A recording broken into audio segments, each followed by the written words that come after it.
Ito mga kaoma, first time ko tong gagawin. Ang mambash ng tao. Pero bago ko itong umpisahan, big shoutout nga pala sa'yo, Stephanie Punsalan. Yo!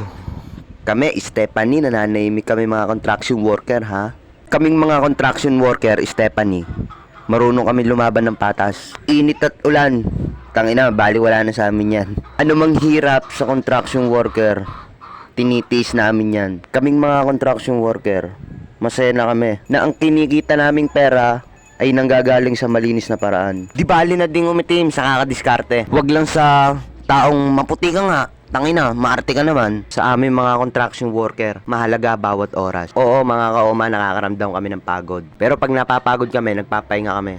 Pero hindi ibig sabihin yun, susuko na kami. Natural naman talaga sa tao yan mga kaoma, di ba no?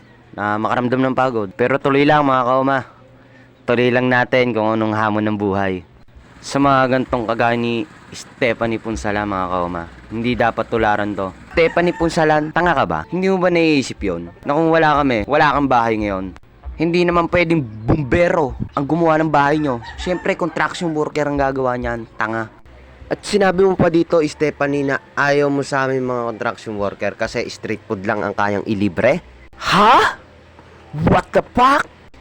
Eh kung batuin kaya kita ng fishbowl dyan nung makita mo ang hinahanap mo.